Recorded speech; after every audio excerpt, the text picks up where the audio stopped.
ಗುರೂಜಿಯವರಿಗೆ ನನ್ನ ಪ್ರಣಾಮಗಳು. ಗುರೂಜಿ, ದಯವಿಟ್ಟು ನನ್ನ ಪ್ರಶ್ನೆಗೆ ಉತ್ತರಿಸಿ. ಚಿಂತೆಯನ್ನು ನಿಯಂತ್ರಣ ಮಾಡೋದು ಹೇಗೆ? ಚಿಂತೆಯನ್ನು ನಿಯಂತ್ರಣದಲ್ಲಿ ಇಟ್ಟುಕೊಳ್ಳುವುದು ಮುಖ್ಯ. ಇದಕ್ಕೆ ಕೆಲವು ಪರಿಣಾಮಕಾರಿ ವಿಧಾನಗಳು ತಿಳಿಸುತ್ತೇನೆ. 1. ಮೊದಲು ಚಿಂತೆಯನ್ನು ಗುರುತಿಸಬೇಕು. ಮೊದಲು ನೀನು ಯಾವ ವಿಷಯಕ್ಕೆ ಚಿಂತಿಸುತ್ತಿದ್ದೀಯೋ ಅದನ್ನು ಸ್ಪಷ್ಟವಾಗಿ ಗುರುತಿಸು.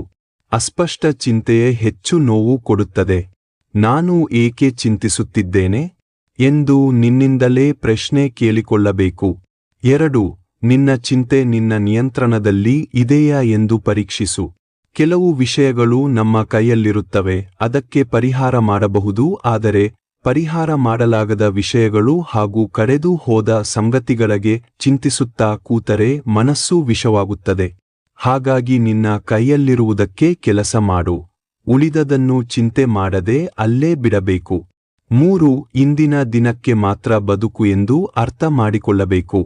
ಬಹುಪಾಲು ಚಿಂತೆಗಳು ನಾಳೆ ಅಥವಾ ಭವಿಷ್ಯದ ಬಗ್ಗೆ ಹೆಚ್ಚು ಮೀರಿ ಚಿಂತೆ ಮಾಡುತ್ತೇವೆ. ಇದು ದೊಡ್ಡ ತಪ್ಪು. ಇಂದು ಚೆನ್ನಾಗಿ ಬದುಕಿದರೆ ನಾಳೆ ಸ್ವತಃ ಸರಿಯಾಗುತ್ತದೆ. ಇಂದು ನಾನು ಏನು ಮಾಡಬಹುದು ಎಂದು ಯೋಚಿಸಿ ಅಷ್ಟೇ ಸಾಕು. 4. ಉಸಿರಾಟದ ಅಭ್ಯಾಸ ಮಾಡುವುದು ತುಂಬಾ ಅಗತ್ಯ. ಚಿಂತೆಯ ಸಮಯದಲ್ಲಿ ಉಸಿರಾಟ ವೇಗವಾಗುತ್ತದೆ. 5 ನಿಮಿಷ ನಿಧಾನವಾಗಿ ಆಳವಾದ ಉಸಿರಾಟ ಅಭ್ಯಾಸ ಮಾಡಿ. ಇದು ತಕ್ಷಣ ಮನಸ್ಸಿಗೆ ಶಾಂತಿ ಕೊಡುತ್ತದೆ. 5. ಕೆಲಸದಲ್ಲಿ ಮನಸ್ಸನ್ನು ತೊಡಗಿಸುವುದು. ಖಾಲಿ ಮನಸ್ಸು ಯಾವಾಗಲೂ ಚಿಂತೆಯ ಮನೆಯೆಂದೇ ಹೇಳಬಹುದು. ವ್ಯಾಯಾಮ ಮಾಡುವುದು, ಹಾಡು ಕೇಳುವುದು, ಬರೆಯುವುದು, ದೇವರ ನಾಮ ಜಪ ಮಾಡುವುದರಿಂದ ಮನಸ್ಸು ಕಾರ್ಯದಲ್ಲಿ ತೊಡಗಿದರೆ ಚಿಂತೆ ಹಿನ್ನಡೆಯುತ್ತದೆ. 6. ಎಲ್ಲವೂ ಶಾಶ್ವತ ಅಲ್ಲ ಅನ್ನೋದನ್ನು ನೆನಪಿಡು. ಇಂದು ಇರುವ ಕಷ್ಟವೂ ಶಾಶ್ವತ ಅಲ್ಲ. ಹಿಂದೆ ನೀನು ಎಷ್ಟೋ ಕಷ್ಟಗಳನ್ನು ದಾಟಿದ್ದೀಯಲ್ಲ, ಇದು ಕೂಡ ದಾಟುತ್ತದೆ ಎಂಬ ಗಟ್ಟಿ ಮನಸ್ಸು ಬೆರೆಸಿಕೋ ಅಷ್ಟೇ. 7. ಮುಕ್ತವಾಗಿ ಮಾತಾಡು.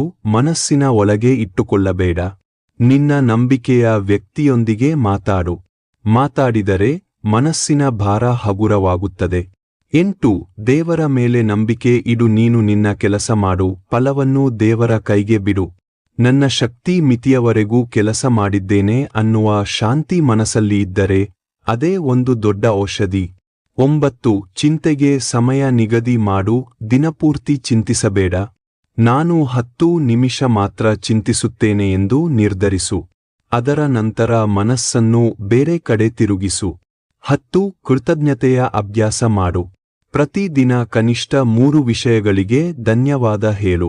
ಇದು ಮನಸ್ಸನ್ನು ಚಿಂತೆಯಿಂದ ಸಮೃದ್ಧಿಗೆ ಕರೆದೊಯ್ಯುತ್ತದೆ.